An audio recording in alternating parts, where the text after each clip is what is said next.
Yo, what is up, everybody? Welcome back to day 54 dropshipping.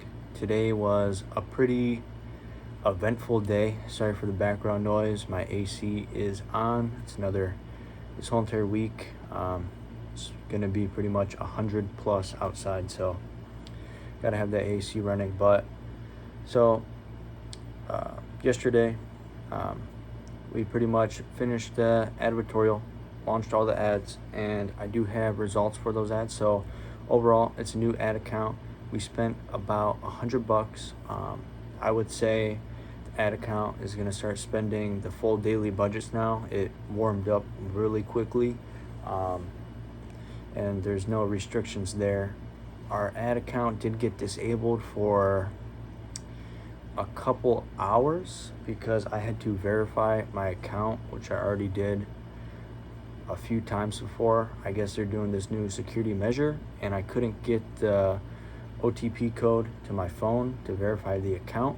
And as it turns out, Apple automatically blocked it because Facebook is just spamming my phone constantly with emails of billing receipts, because right now it's billing like every $10. So over the day, it's gonna be 10 emails, and I got a backup account on it, so I get the emails twice.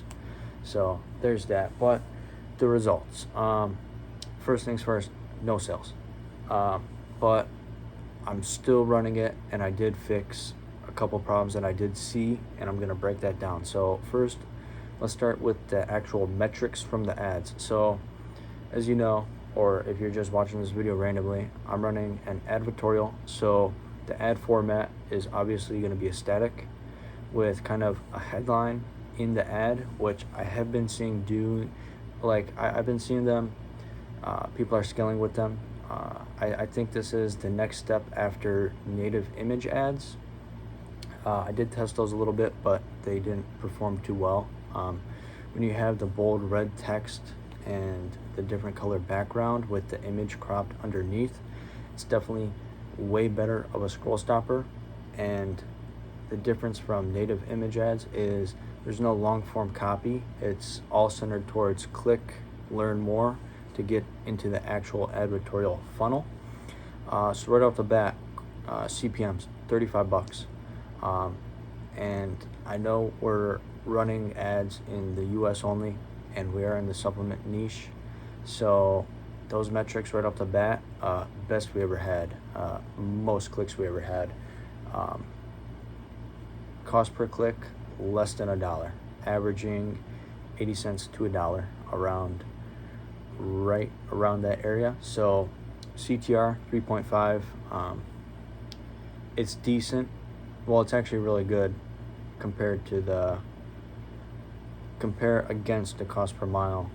It's actually a really good 3.5 is actually really solid. I actually didn't even think $35 cost per mile was possible. So especially for this niche and US audience, I didn't even think it would be possible. And I did double check my campaign. It is set up for the objective to be sales. That's the optimization event is a purchase. So because at first I was like, nah, there's no way it could be that low. I mean, it's kind of crazy. But I guess instead of video ads, when you run more of a scroll stopper where you got to click the link, it does help out a lot. This format definitely is going to get brand awareness out there.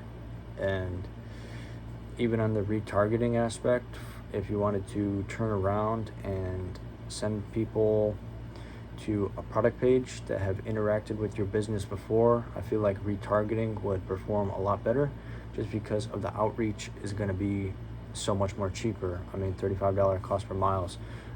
Your audience could warm up with that first interaction, maybe people that already seen the advertorial and then they're already aware. Create some custom UGC, not AI, or AI. You could do some sort of VSL ad and send to the just straight product page because they're already product aware. But I'm getting a little bit ahead of myself, just thinking ahead. So the reason I'm still running it with no sales is because the bounce rate was 96%.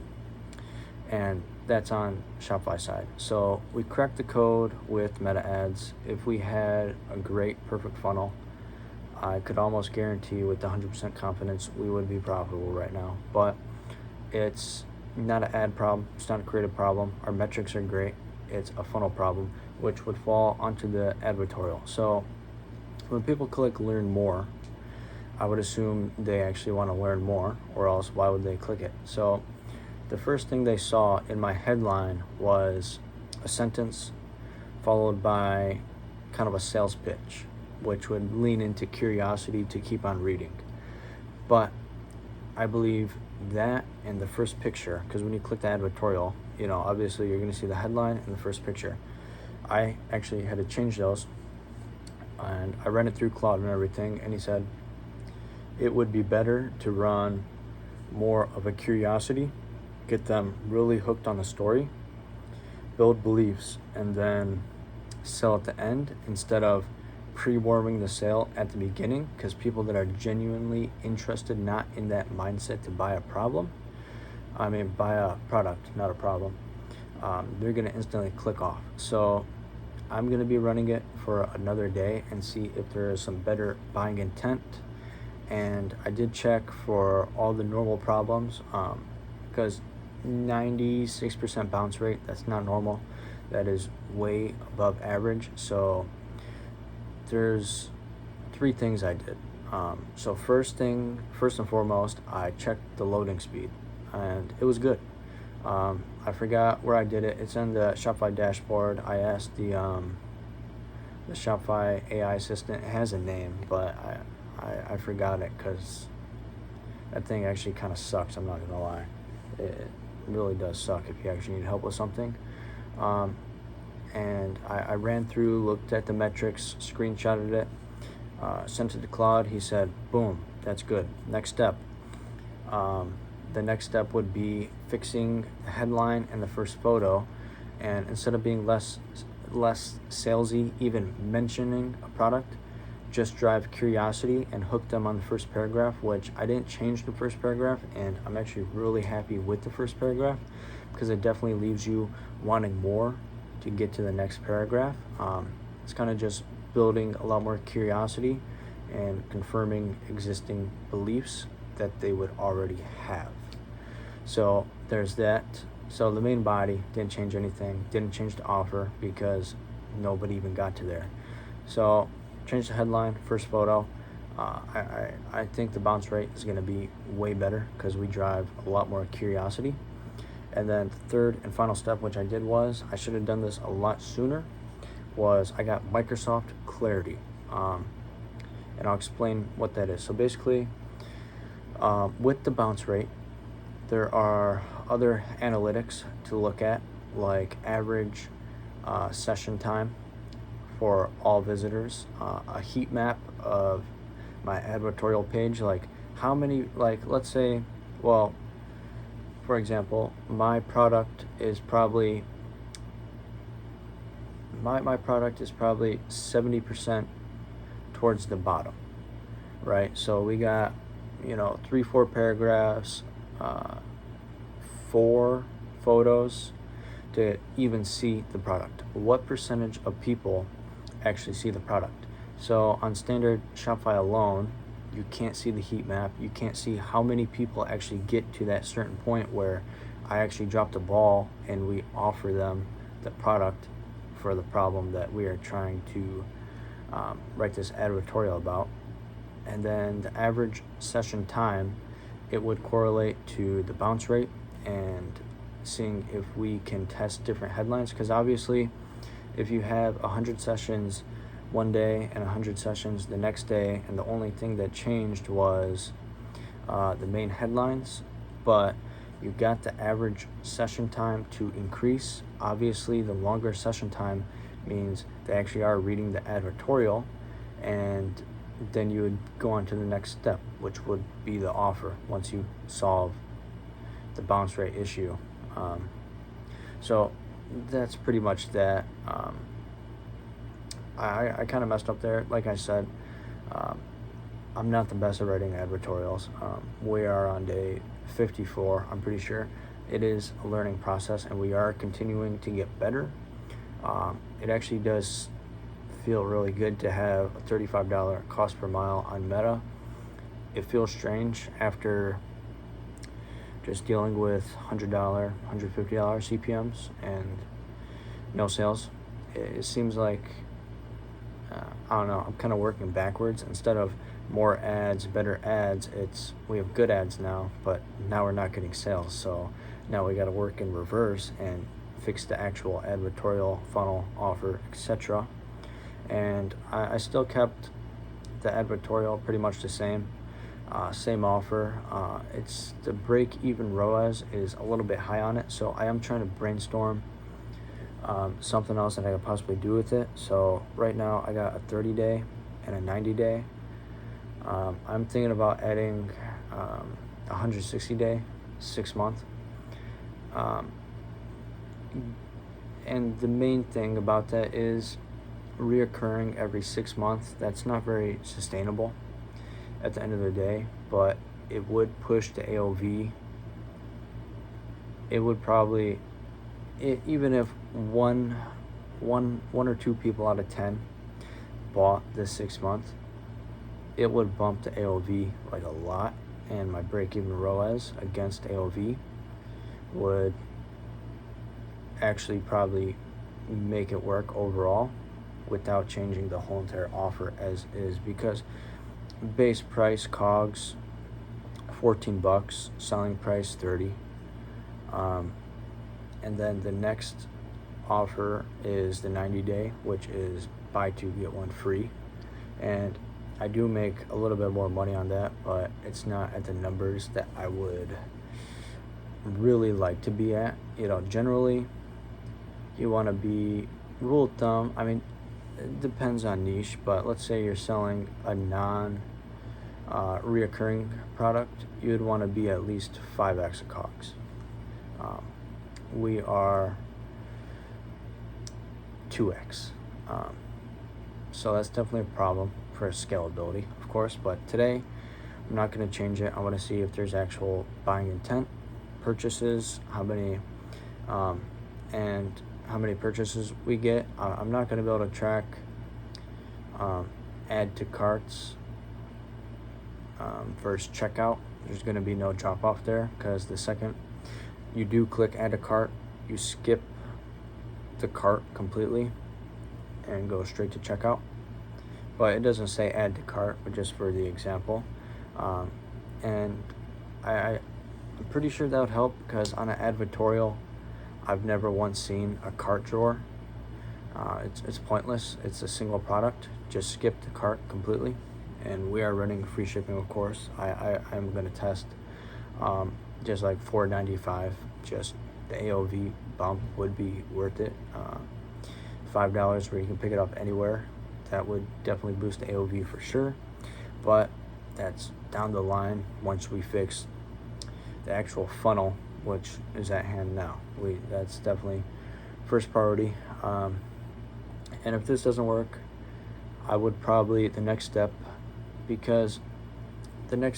definitely be reworking the advertorial, making it just a little bit longer before you even get to the sales part, to really try to connect with the person. Belief stack, because with supplements, people are skeptical, and this is a legit product, made in USA. We're not doing some Chinese sugar pills, which a lot of people dropshipping supplements from China are doing, but that's that. But this is a legit product. I've used a pretty similar formula before, and it does work. And that's the best thing you can actually do when running anything up, because I think dropshipping and marketing in general for them, a lot of people lie and completely exaggerate the actual results, where I think if you actually have a quality product and your ad angles are what your product can actually do, what and or fix, you're going to go 10x farther than everything else. And I was watching a Ben Fasciani video And one of his main points was he was getting a ton of chargebacks, like 4K in a day, which is crazy. And one of his friends told him, what was it? Marsmen. Marsmen is probably a supplement company where they force you into a subscription. There's no option to not opt into it. If you do want to buy it, you gotta get that subscription. And the question he asked Ben was, how do you think they got to this type of scale? They're $100 million brand. They only run angles that their product actually does. And that actually made sense, because a lot of people, a lot of ads exaggerate completely everything. And I think it's fine to exaggerate and inflate a little bit, but it does get to a point when you're scrolling Instagram and seeing a AI generated kid with Down syndrome selling a product that's like, it's like that's just black hat, bro. But yeah, that's that. I'm just gonna keep on. Well, actually, I'm about to go to sleep, but hopefully I do wake up to some better results. If not sales, at least sub 75% bounce rate. I think the hook is definitely going to change the motion a little bit. The hook definitely drives a lot more curiosity. So sub 75 bounce rate, which that would get actual data to the actual sales page. Well, not the sales page, but the bottom more part of the advertorial where we actually pitch the product and try to make the sale. So yeah, that's it for today. Same thing for tomorrow. I don't really know what I'm gonna do. I know I said that last video. It really all just depends on the data we get from Microsoft Clarity and where the next fall off is gonna be. And yeah, wherever the next fall off is, that's obviously where we're gonna have to put our work in. And I think the ads running from today till tomorrow when I get home from work, we'll definitely have some solid data to see where the next fall off is and try to get them to the actual purchase in results to be profitable, I guess. But I definitely do have to think about a better offer, better perceived value, better perception. It's just I want to focus on monthly reoccurring, but reoccurring works best at a little bit of a lower ticket. I know I'm running at $30 base price reoccurring. I haven't really seen anything over $90 with reoccurring work at scale. I will say that at scale, I have not seen it work. Even at small scale, it's just not that common. And for stuff like this, people have data backed by millions and millions in ad spend. So you definitely want to follow and keep an eye out for Marsmen, AG1, IM8, the big guys running that are doing $1 million days back to back. So that's just my thought. But yeah, energy's good, just tired, haven't been sleeping good whatsoever. Just been working really hard, and mixing in a lot of learning too at the same time, because if I'm not actively doing something on the store or on ads or anything, I am most likely learning something or reading something in terms of marketing, because I still think that is probably my biggest fall off. I still don't know much about it, and there's an ocean of information and things you can do, strategies that I'm just completely unaware of yet. But we are making strides, and the result of these ads and cost per mile is the result of our work. And we just got to get better overall, just every day improve. And who knows, maybe in 100 days or something, it could even be a year, it's different for everybody, but ultimately we're going to be very successful, because just not gonna quit. I don't have a reason to this far in. There's no reason to quit, obviously, with making strides. I definitely now see that this is definitely viable. It actually does work. And if you're having a rough time and you're thinking about quitting, just don't. I mean, that's just the simplest answer. I know it sounds stupid, but in all honesty, just don't. Just stay steady. It's not overnight success. Just up or down, stay in the game no matter what. Write down notes, write down daily goals, record yourself, make yourself look like a fool like me.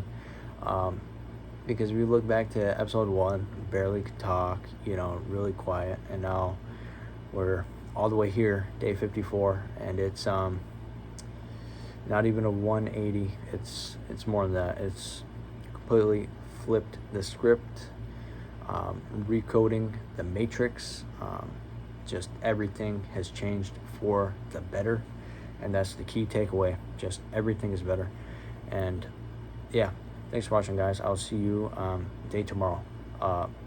Yeah, I'm actually really tired right now, if you couldn't tell. I'm not really making too much sense, but I'll see you guys tomorrow, hopefully with some sales. And if there's sales, you're gonna see it in the thumbnail, but if there's really nothing important, nothing's gonna go in the thumbnail. But peace.